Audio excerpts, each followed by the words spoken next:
Okay, good evening, sir. Good evening, Mr. Chairman, and every other dignitary sitting down here today. My name is Monica Folorisho, and I'm part of the Initiative for Climate Change and Renewable Energy Advocacy. We are a non-governmental. So stopping what they're doing now. Choose. People should stop that one now.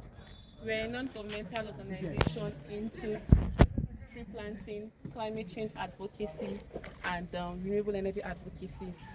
I just want to give an example, not necessarily reading from here because we can all read that.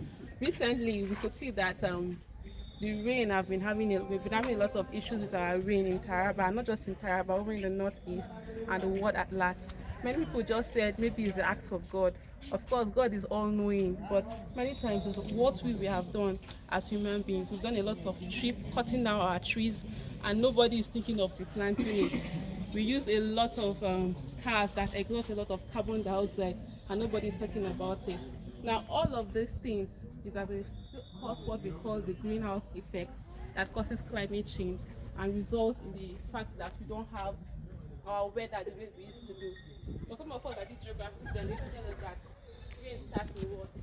Rain starts from April to September. But this is August, and we even can't say rain has started. Those days they will tell us that there's August break. So the rain will fall so much, and in August it will break.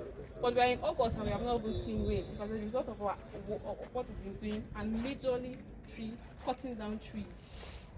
And that's why we as Initiative for Climate Change and Renewable Energy Advocacy, we just did a short write-up to create awareness, because everyone is needed, every hand is needed on deck to do this. As I'm telling you this, it's expected that you also, as you go out and you see people, you tell them that please stop cutting trees. As much as we can. We say for every one tree you cut, plant 10. For every one tree you cut, plant 10. Why are you planting 10? Because you never can tell how many may grow, you may not be there. So anyhow, give and take, 3, 4, or 5 of them will survive. So that we will not have a situation where we will not even see rains. And if we don't see rains, there will be food scarcity. And if there's food scarcity, there will be a lot of vices in the community, a lot of security issues. You know, I don't want to go deep into that, but rather just to admonish each and every one of us today here that what we've come here to do is just to tell us about the climate change and the need to switch as much as we can. Don't use generator. There are cheaper solar panels now. You know, let's begin to switch into what will reduce emission of carbon dioxide. That is the chief. We call them the greenhouse gases. I don't want to talk a lot of big English. You know, that's one of the chief reasons why climate change occurs, and that's why we've come here to sensitize us and to let us know with just this little write-up, and to tell you that we are always open. You know, if you have a land that you need to reforest back, you know, and we are open to collaborate, and we are open for sponsorship as well. Thank you. Let me give it. Can I ask a question? Yes, of course, sir. You can. Which state in Nigeria Yes, sir. has the matured mahogany? Mahogany basically is found around the. No. You have not gotten the question. Okay. Which state in Nigeria presently has the overmatured mahogany? So I cannot give a specific answer. Okay, let me tell you. Alright, sir. It's Taraba and it's in Baisa. Okay, sir. Yes, I'm saying that because when we were in Gongola, I happened to be the general manager of Baisa Timber Development Corporation. Yes, sir. You've educated us. For people that don't know, it's true. We had problem of deforestation, Yes, sir. and we don't have afforestation. We deplete, we don't plant. Like this might do something Yes, sir. that we shouted about. It's a very bad thing that happened to Taraba State. Why is it that if we didn't advise government that depletion of that Madrid that we say we were getting money is one of the worst things that happened to Taraba? Why didn't you advise government that that thing is wrong? Because all the Madrid that was depleted in Taraba State, it wasn't planted back. Not even one. Why didn't you advise government? Thank you. Should I allow you to speak? Sir, thank you very much, sir. Actually, sometimes the government have their own personal policy and a personal advisor. Sometimes government itself has the way they carry out their own activities. Even we, the non-governmental, may not be part of it.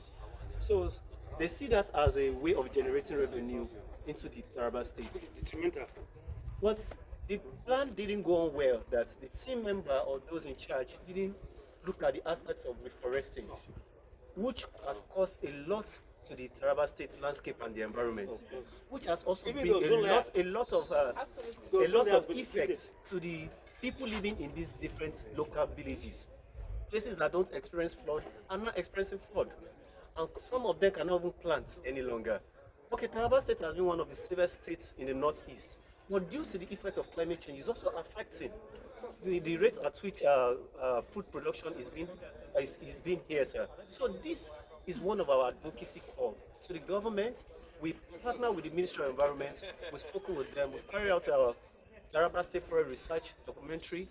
We were able to discover that after our research, out of 78% of Taraba State Forest, about 2 decades ago, we have less than 15% of Taraba State Forest remaining now. That should tell you the rate at which the Taraba State Forest has gone. So the challenge is not that it's not you and I. It's not about, okay, what has been done, what can we do now in the next generation to come. This is not about we now. Our children, our grandchildren will be here. If they don't have any of these trees, economical trees to be, or fruit trees to use, what will be their end at the end of it? So this is what we are advocating for, that we all need to stand up as a group, as a club, as a member, as policy makers, as well, to remember that Taraba State is our land and we must make it breathe. Thank you, sir. Thank you.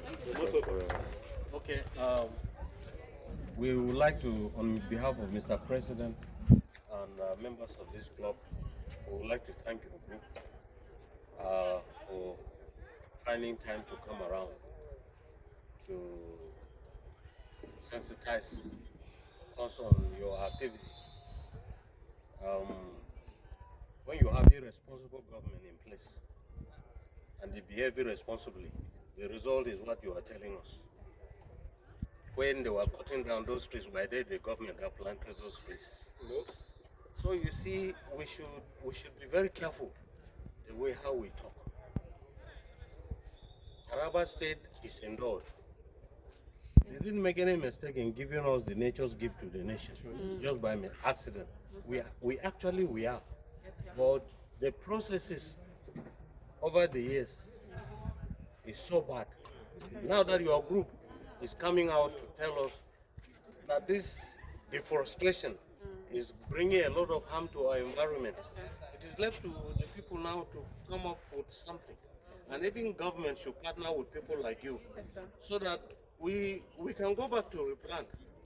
For me, my solution is a very simple one. We have 16 local governments. Let each local government plant 1 million trees each year. Absolutely. In 4 years, we have how many 3 million trees? Over 16 million. Oh, exactly. So whether some of them do not make up, but we will have majority of them that will grow. In another 8 years, another 8 million, 10 million trees we have around.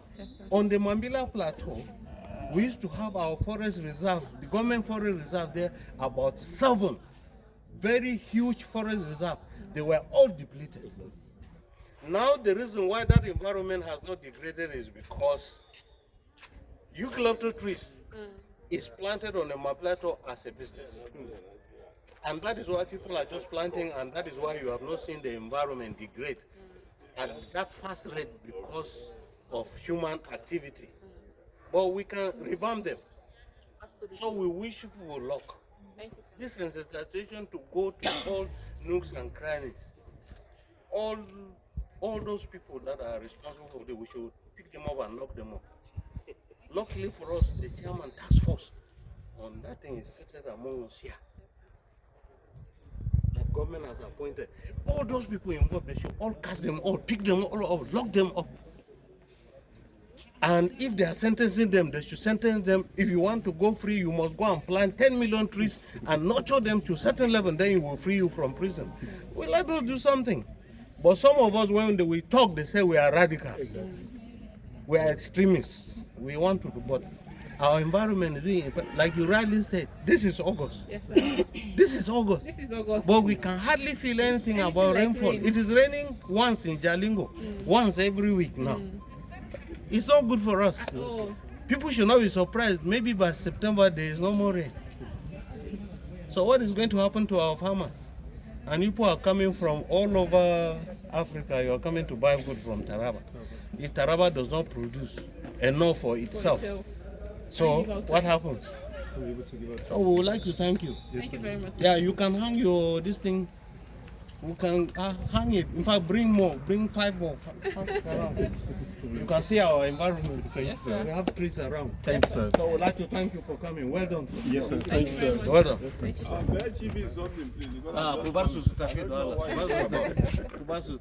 Please give us t-shirts so that we of course. So I will give you trees to go and plant. No, I have enough trees. We have enough trees. We can